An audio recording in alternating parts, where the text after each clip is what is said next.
پہلا حصہ آپ کی مکمل توجہ حاصل کر لی تاکہ مجلس کو مکمل فعل تصور نہ کیا جا سکے۔ بسم اللہ سرکار، آپ زندہ و سلامت رہیں۔ حسب اور نسب یہ پہچان ہوتی ہے۔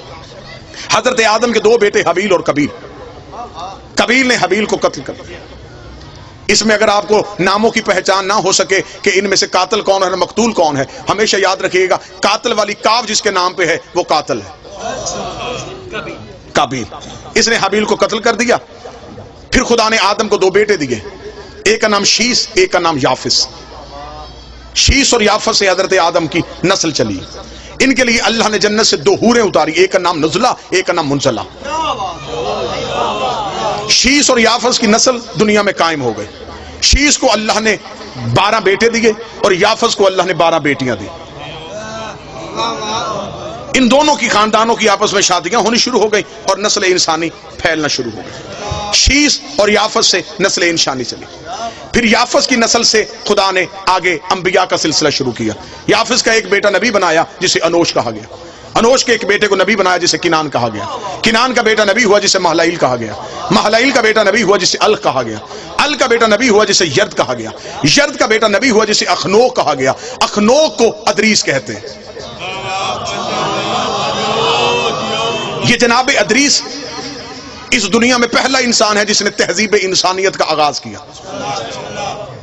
جناب ادریس کی زندگی، جناب ادریس کے بارے میں مکمل مجلس پڑھی جا سکتی، لیکن میں بڑی جلدی گزرنا چاہتا ہوں۔ جناب ادریس وہ ہیں سب سے پہلے یہ جو زراعت ہے، یہ جو آپ آج کھیتی باڑی کرتے ہیں، یہ سب سے پہلے جناب ادریس نے شروع کی۔ گنتی سب سے پہلے ادریس نے ایجاد کی۔ ستاروں کا علم سب سے پہلے زمین پہ جناب ادریس نے پہنچایا۔ سب سے زیادہ مشہور یہ ہے کہ جو انسان کپڑے پہنتا ہے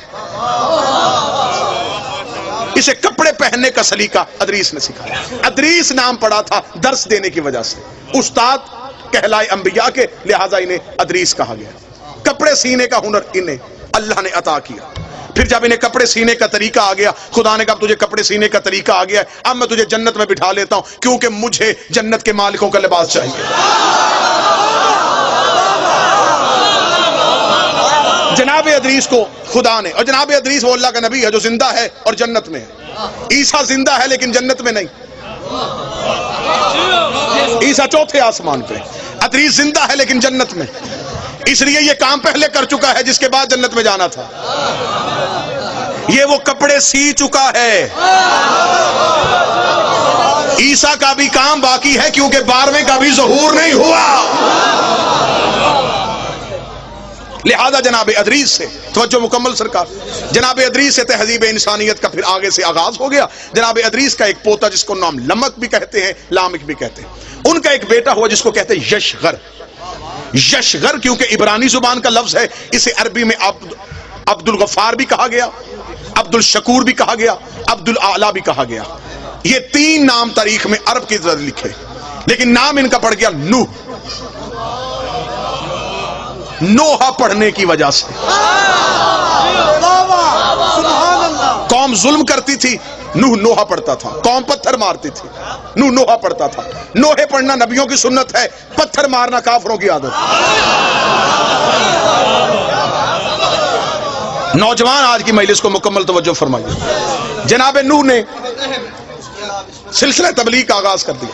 950 سال یہ اللہ کا نبی تبلیغ کرتا رہا، 950 سال۔ بندے کتنے مسلمان ہوئے؟ 80۔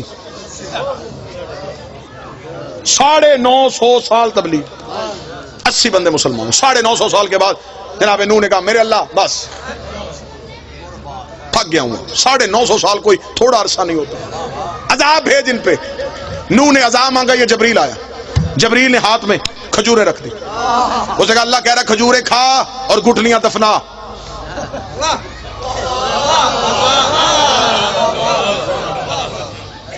اب دیکھیں حد ہو گئی، اب مانگا اس نے عذاب تھا،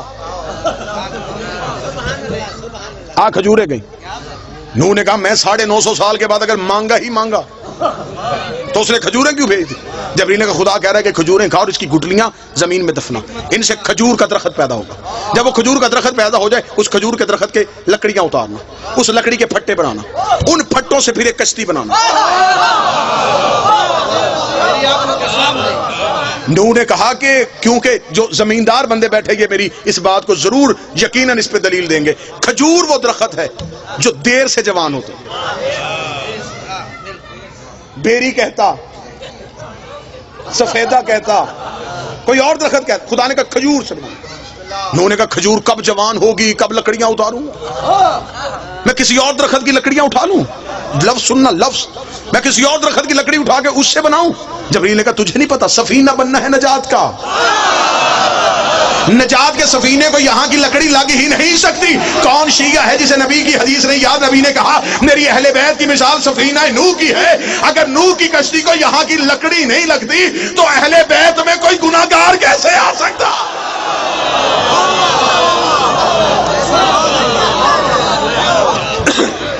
جناب نوح نے، میں خیر پورا واقعہ میں ایک سارے قصے چھوڑ رہا ہوں، جناب نوح نے سفینہ تیار کر لیا، سفینہ تیار کر کے جناب نوح نے بٹھایا سب کو، جو 80 لوگ تھے انہیں بٹھا لیا، بیٹا چھوڑ کے چلا گیا کنعان، ڈوب گیا، بیوی غرق تھی، نبی کی بیوی ماری گئی،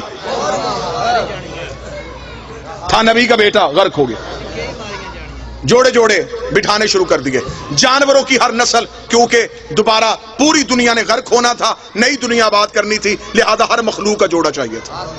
نبی نے بلایا ساری مخلوقات میں سے 80 انسان آ گئے اور ہر ایک جانور کا جوڑا جوڑا آنا شروع ہوا، حتیٰ کہ خنزیر جو ہے یہ بھی نوح کی کشتی کی طرف دوڑا۔ اس کی مادہ نے اس سے پوچھا کہاں جا رہا ہے؟ اس نے کہا تجھے نہیں پتا نبی بلا رہا ہے، اگر نہ گئے تو کل کو دنیا کہے گی تھی سور تھے نہیں آئے۔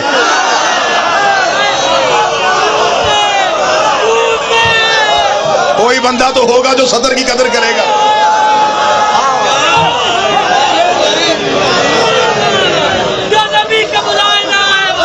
کل کو دنیا کہے گی، رائے نجم صاحب کل کو دنیا کہے گی خنزیر تھے نبی بلاتا رہا نہیں ہے، لہذا ہمیں جانا پڑے گا۔ چلے گئے 80 لوگ آباد ہو گئے، 80 لوگ لے کے جناب نوح کی کشتی کوہ جودی پہ جا کر رکی، پوری دنیا غرق ہو گئی۔ ترکی کے قریب ایک شہر آوران آج بھی ہے، یہ پہلا شہر ہے جناب نوح کے دور کا جو آباد ہوا۔ اگر نوجوان بیٹھے، اگر آپ گوگل پہ جائیں، میپ اٹھائیں تو آپ کو عراق سے موصل سے جو حلب کی روڈ ہے اس پہ آپ دیکھیں تو شمال کی جانب آپ کو وہ آبادی نظر آئے گی، آوران۔ یہ زمانہ قدیم کا سب سے پرانا شہر ہے جو آج بھی آباد ہے۔ یہاں پہ آ کے وہ 80 لوگ آ کے ٹھہرے، انہوں نے اس شہر 80 لوگوں نے وہ شہر آباد کیا۔ وہاں پہ آج بھی ایک گلی ہے، ایک بازار ہے جسے کہتے ہیں سوق السمانیہ، 80 لوگوں کی آباد کی ہوئی گلی۔ سمانیان کہا جاتا ہے 80 کو، سوق کہا جاتا ہے عربی میں بازار کو، 80 لوگوں کا آباد کیا ہوا بازار۔ یہاں پہ آ کے انہوں نے یہ شہر آباد کر لیا۔ جب یہ شہر آباد ہو گیا تو پھر ایک ایسی بیماری ہے جس سے یہ 80 لوگ دنیا سے چلے گئے۔ نوح کے 3 بیٹے اور ان کی اولاد بچ گئی، حام، سام اور یافس۔ اب خدا نے دوبارہ نسل انسانیت کا آغاز کر دیا۔ حام، سام، یافس، نوجوان یاد رکھیے گا آج کی تقریر، حام، سام اور یافس۔ اب اس سے نسل انسانیت شروع ہونے لگی، کیونکہ خدا اب دوبارہ انسان کو طاہر کرنے لگا ہے، مرکز عصمت پہ انسان کو لے کے واپس آنے لگا ہے۔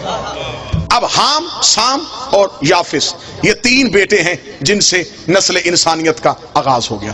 حام کے 9 بیٹے، سام کے 9 بیٹے، یافس کے 11 بیٹے، جس سے نسل انسانی چلی۔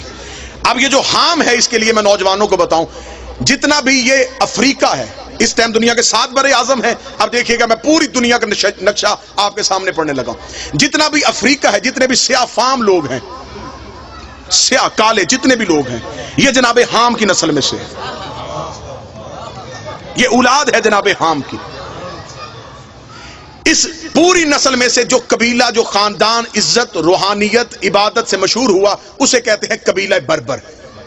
یہ خاندان بربر وہ تھا جو حام کی اولاد میں سے پاکیزگی، بزرگی، عزت اور فضیلت میں مشہور تھا۔ جناب فضہ کا تعلق اس خاندان سے تھا۔ اس خاندان کو نوبیہ بھی کہتے ہیں، اس لیے جناب فضہ کا ایک لقب ہے فضہ نوبیہ، اس خاندان بربر کی وجہ سے۔ یہ جناب حام کی اولاد ہے۔ یہ سارا سیاہ فام علاقہ یہ جناب حام کی اولاد میں سے ہیں، اور یہ جو قبطی ہوتے ہیں، جو نجاشی بادشاہ، یہ سارے بھی حام کی نسل میں سے آئے۔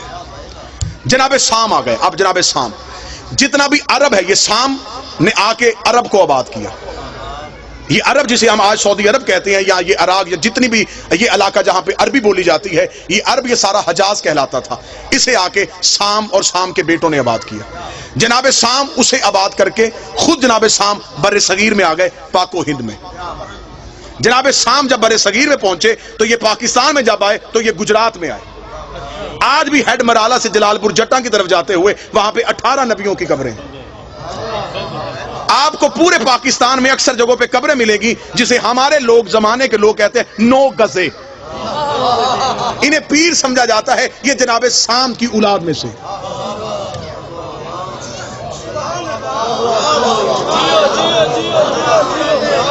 بلکہ تاریخ کہتی ہے کہ خود جناب سام کی قبر بھی جو ہے وہ گجرات میں۔ جناب سام بر صغیر میں آ کے آباد ہو گئے۔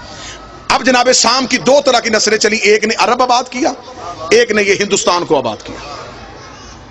سب سے زیادہ ان تینوں نسلوں میں سے جو سب سے زیادہ نبی آئے وہ جناب سام کی نسل میں سے آئے۔ کم از کم تاریخ نے تعداد لکھی ہے 4000 نبی جناب سام کی نسل میں سے۔ ہمارے رسول کا تعلق جناب سام کی نسل میں سے۔ جناب سام، اب آپ کو ذہن میں بڑا کوشش کر رہا ہوں، بڑا خوبصورت کر کے آپ کے سامنے بیان کروں۔ جناب حام کی نسل کالے، قبیلہ مشہور بربر۔ جناب سام کی نسل عرب اور ہندوستان کے لوگ۔ قبیلہ جو مشہور ہوا وہ قریش، با عزت، با عظمت، با کردار، عبادت، تقوی، پرہیزگاری کی بنیاد پہ جو سب سے افضل ہے وہ جناب سام کی نسل میں سے یہ سلسلہ قریش چلا، جس میں سے سارے انبیاء آئے۔ بور تو نہیں ہو گیا اب اس بات اس سے آگے جناب یافس، بسم اللہ سرکار، اس سے آگے جناب یافس۔ جناب یافس نے آ کے جتنا بھی ہمارا یورپ ہے، آذربائیجان، ترکمانستان، اٹلی، یورپ، اس سارے کو آ کے جناب یافس کے بیٹوں نے آباد کیا۔ یہاں پہ سلسلہ چلا جناب یافس کا۔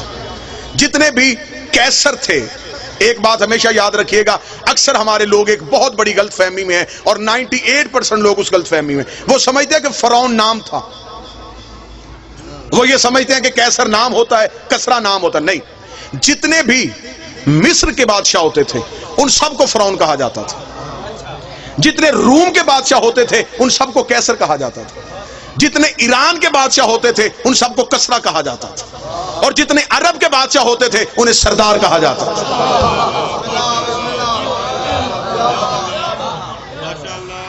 پھر ایک چوتھی نسل چلی، ان تینوں نسلوں کے امتزاج سے ایک چوتھی نسل قائم ہوئی جسے آریہ کہا جاتا ہے۔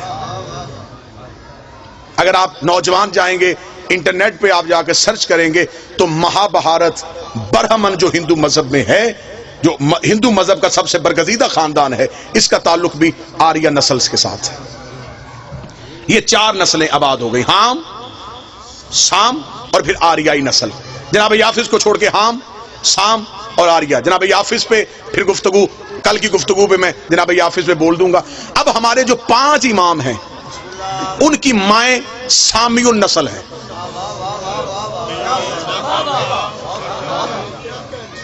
پیر ایسا ہونا چاہیے جس کی ماں کا بھی شجرہ پڑھو تو شرمندگی نہ ہو۔ امام ہونا ایسا چاہیے، مائیں بھی پاک ہوں، باپ بھی پاک ہوں۔ جب نبیوں کی مائیں زہرا کا مقابلہ نہیں کر سکتی تو بے اولاد مائیں زہرا کا مقابلہ کیسے کریں؟ سامی النسل۔ اب میں آپ کے سامنے پڑھ دیتا ہوں جناب سام کا قبیلہ بربر، جناب حام کا، جناب سام قبیلہ قریش۔ جناب سام کے قبیلے میں سے جو ہمارے 5 آئمہ کی والدہ امہات ہیں، مائیں ہیں مقدس، ان میں سے پہلی ماں مولا امیر المومنین کی والدہ جناب فاطمہ بنت اسد، اللہم صلی علی محمد و آل محمد، اسد کی بیٹی، نسل سام کی۔ مولا امام حسن اور امام حسین کی والدہ جناب سیدہ شہزادی کونین،